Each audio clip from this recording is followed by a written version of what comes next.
श्री धनंजय भीमराव महादी। धन्यवाद उपसभापति जी। 10 मिनट है आपके पास। जी, आपने मुझे the central goods and services second amendment bill 2023 पे बोलने का मौका दिया। उपसभापति जी, ये बिल 13 दिसंबर 2023 को लोकसभा में इंट्रोड्यूस किया गया था। Goods and service tax act 2017, उसमें सेक्शन 109 और 110 ये जीएसटी एक्ट, उसमें अमेंडमेंट के लिए बिल लाया गया है। Central government appellate tribunal recommendation से जीएसटी काउंसिल फॉर्मेशन के लिए ये बिल है मैडम।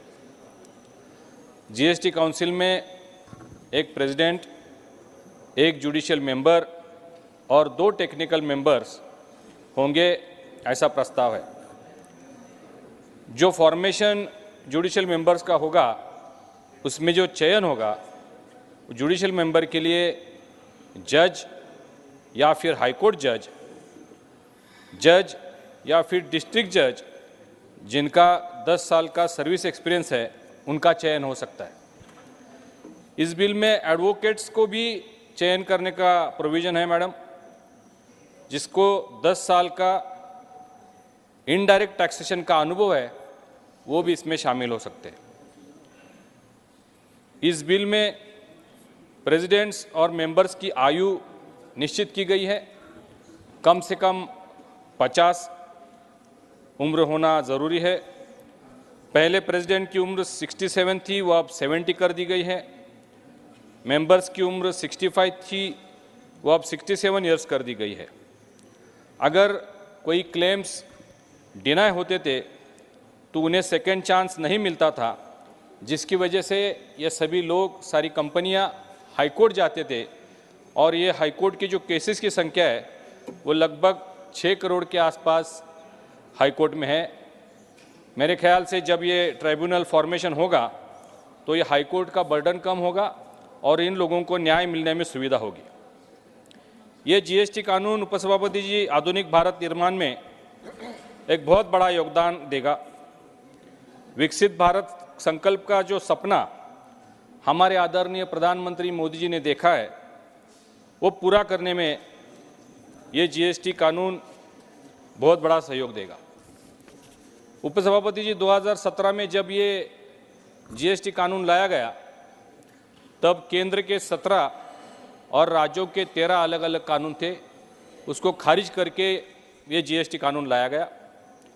तब कुछ राज्यों ने इसका पुरजोर विरोध किया। उन्होंने चिंता जताई कि केंद्र हमारा शेयर अगर समय पे नहीं देगा तो हमारी डेवलपमेंट कैसे होगी। उनकी और एक चिंता थी कि उनका जो स्थानीय कर है, आबकारी कर है, वो उस पर कंट्रोल करना चाहते थे। लेकिन मैं धन्यवाद देता हूं हमारे प्रधानमंत्री जी को और पूर्व वित्त मंत्री आदरणीय अरुण जेटली जी को, जिन्होंने सभी राज्यों से बात करके उनको कन्विंस करके ये कानून लाया। केंद्र सरकार ने सभी राज्यों को सुरक्षित करने का आश्वासन तब दिया था और इसी के चलते 5 साल तक अगर उनके टैक्सेशन में, कलेक्शन में कमी हुई तो उसे पूरा करने की हामी भी केंद्र सरकार ने दी थी। वो चलता रहा। और इतना ही नहीं, केंद्र सरकार ने कोविड के महामारी के राज्यों के वक्त जो राजस्व कलेक्शन कम हुआ, टैक्स में गिरावट आई, तब भी हमारे प्रधानमंत्री जी ने जो आश्वासन दिया था वो पूरा किया था। महाराष्ट्र राज्य में भी हमने देखा सर, कई सारी बड़ी कंपनियां जिन्होंने इसमें रजिस्ट्रेशन किया, एक कंपनी के 600, 800, 1000 वेंडर्स रहते थे। इनपुट क्रेडिट की वजह से ये सारे अंडर वन अम्ब्रेला आ गए और सब ने रजिस्ट्रेशन किया और इसकी वजह से आज देश में ये जीएसटी कानून की वजह से देश का राजस्व बढ़ा है। पिछले महीने का अगर आंकड़ा देखें तो सभापति जी 1,67,000 करोड़ पिछले महीने का हमारा जीएसटी कलेक्शन हुआ है। साल का लगभग 20 लाख करोड़ कलेक्शन होने का अनुमान है। इसी की वजह से केंद्र सभी राज्यों को लगातार अपना हिस्सा देता रहा है और इसी की वजह से इंफ्रास्ट्रक्चर डेवलपमेंट देश में बहुत बड़े पैमाने पे हो रहा है सर। ब्रिजेस हो रहे हैं, रोड्स बन रहे हैं, डैम्स बन रहे हैं, रेलवे स्टेशन जो कई सालों से पुराने थे, मरम्मत की ज़रूरत थी। अभी हमने देखा प्रधानमंत्री जी ने एक गिनीज वर्ल्ड रिकॉर्ड किया, एक ही दिन में 508 रेलवे स्टेशनों का आधुनिकीकरण का शुभारंभ एक दिन में किया था। एयरपोर्ट्स, 70 साल में हमारे देश में 74 एयरपोर्ट्स थे, आज सभापति जी देश में 149 एयरपोर्ट्स कार्यान्वित हो चुके हैं और बहुत अच्छी तरह से उसका इम्प्लीमेंटेशन हो रहा है। 12 करोड़ किसानों को किसान सम्मान निधि दिया जा रहा है। आधार कार्ड, आभा कार्ड, आयुष्मान भारत कार्ड के नाम से हर एक परिवार को 5 लाख रुपए देकर आरोग्य की दृष्टि से उनको सुरक्षित किया गया है। पीएम स्वनिधि से छोटे व्यापारियों को लाभ हो रहा है। 80 करोड़ लोगों को पिछले 3 साल से रेशन देने का काम हो रहा है। वंदे भारत जैसी रेल जो बहुत पॉपुलर हो चुकी है, पूरे देश को इंटरकनेक्ट करने में ये काम भी हो रहा है।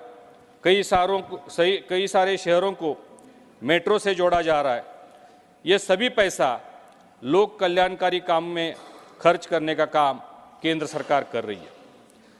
इसकी वजह से उद्योग कर्मियों का और कंपनियों का इनकम बढ़ा है, प्रॉफिट बढ़ा है, जिसकी वजह से देश प्रगति कर रहा है। लोगों की स्पेंडिंग कैपेसिटी बढ़ रही है। देश में सर स्टार्टअप्स की संख्या आप देखें तो जो 2014 से पहले 350 स्टार्टअप्स कंपनियां थी, आज देश में 90,000 स्टार्टअप कंपनियां हो चुकी हैं, जो जॉब्स भी क्रिएट कर रही है। लगातार ये सवाल पूछा जाता है कि बेरोजगारी पे पूछा जाता है, तो ये एक अच्छा समाधान उसके लिए हो रहा है।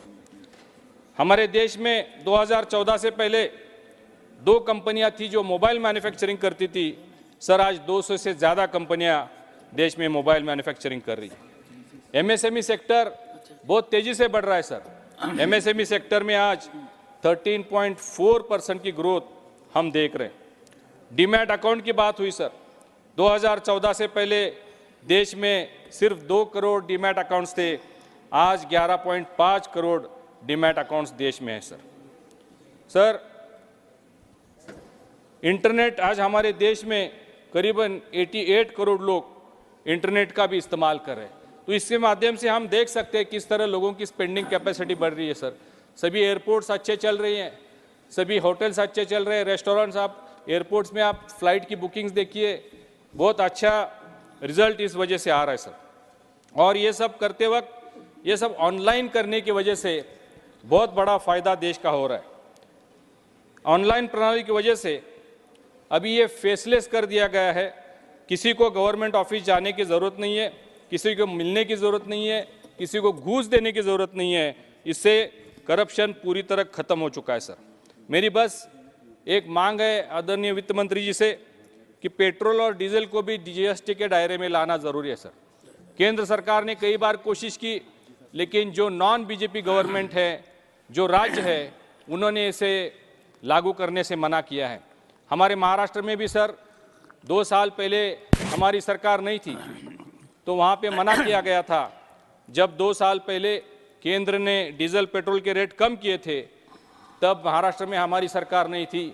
जून 2022 में जब हमारी सरकार महाराष्ट्र में आई, तब हमारे मुख्यमंत्री आदरणीय एकनाथ जी शिंदे और उप मुख्यमंत्री देवेंद्र जी फडणवीस ने तुरंत इसको लागू किया और पेट्रोल और डीजल के दाम कम किए थे सर। भारत विश्व अर्थव्यवस्था में 2014 में 10वें स्थान पर था, वो आज 5वें स्थान पर आ चुका है सर। हमारे प्रधानमंत्री जी ने घोषित किया है कि 2027 तक हम जापान और जर्मनी को पीछे करके हम तीसरे स्थान पर आएंगे। मैं समझता हूं सर, ये बिल विकसित भारत की ओर एक महत्वपूर्ण योगदान दे रहा है। प्रधानमंत्री जी का जो सपना है, वो विकसित भारत का सपना पूरा करने के लिए ये बिल एक बहुत महत्वपूर्ण कदम है। मैं इस बिल का पूरी तरह से समर्थन करता हूं। धन्यवाद।